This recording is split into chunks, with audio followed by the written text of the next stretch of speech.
Hi everyone. If you looked at the thumbnail and the heading, you might have been able to work out already what's happened. We had a TB test. I think I might have mentioned it in the other video that we had one coming up. I don't normally video these sort of things, and in particular this one, the vet that came to do them was being audited or assessed, so there was somebody, I'll call it a ministry agent. I don't actually think it's the ministry themselves, it's some other company that audits them. So it did drag it out a little bit. Anyway, so the initial test was on Monday, where they came and injected them, and then they came back Thursday, which was yesterday, to check them all. And unfortunately, we had a reactor, which is animal over there in the distance. That's the one that has the green tag in. So he was identified as being a positive case from the lump on his neck, and as well as that we had two others which were what they call unconfirmed so possible reactors, which is these two. So initially when we first found out, I think it was one of these that went through the race, through the crush first, they said, oh well, these two will have to be tested again in 60 days. But the situation has changed a little bit, so because before we'd finished the test, then we had one definite positive reactor. So in that case, we were considered to be lose our TB-free status on the farm. It's a bit like going into lockdown, farm lockdown. So this one was definitely will be removed for slaughter. And then we were told to isolate this one if possible, and the other two, they shouldn't actually be all three together, they should be separated, but I didn't want to do that anyway because it's too stressful for the animals to be separated out. But I have separated the three from the others. It is a little bit pointless because they've spent the last 15 months in with the other group, so suddenly now they're confirmed as having TB or possible TB, shall we say. They need to be separated, but anyway, it is what it is.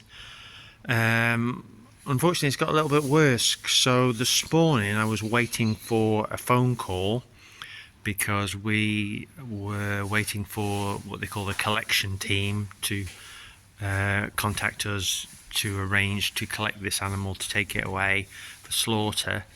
But the phone call wasn't from those, it was from the animal health to say that we'd been upgraded to a severe case. I'm not quite sure how that works, but basically because we got one confirmed case and two suspect cases, the suspect cases now are considered to be confirmed cases even though they're suspect cases. So that sadly means that all three of these animals will have to go off for slaughter, which is bad news. I mean, some people will say, well, these are beef animals and they're going to be slaughtered anyway, but that isn't quite the point. We were trying to give them as long as life as possible, and I hope that these guys would have gone out and had spent some of the summer out on grass and enjoyed the rest of the life. Unfortunately, it's come a little bit shorter than we would have anticipated, which is a bit sad. And of course, there's not just that. There is the knock-on effect, because this is a small livestock farm. We don't we rear, but we don't breed our own animals. So what I would have done shortly is I would have been going out and buying younger animals, replacement animals to rear for this summer and into next summer. And now I'm in lockdown, I can't buy any animals.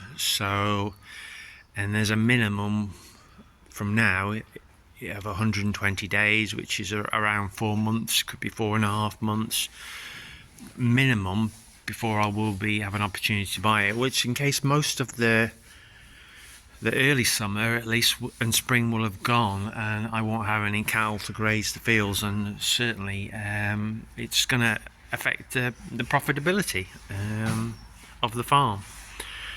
These are my older animals, which will go back out into the fields and spend the rest of the summer out there growing until they get fully grown. But I won't have anything for the following year, and I won't be able to buy anything as the current situation is.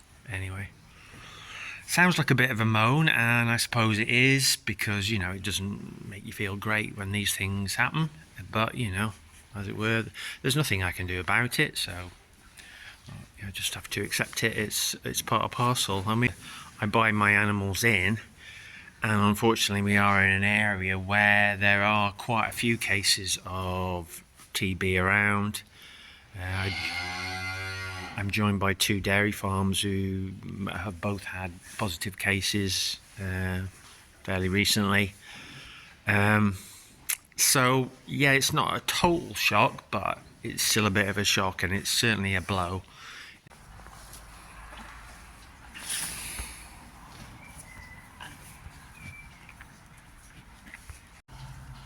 Just mowed a bit of grass with the lawnmower, so they get to taste a bit of grass before they go tomorrow. They look well though, they look healthy, they put on some weight, and they've done well since they've been here. If you haven't watched it, Cow Farmer Dan did a very insightful video about his struggles with TB over the last 2.5 years. I didn't realise it was so long, or it had such an impact, so it does make you realise that we haven't been as unlucky as some people have been.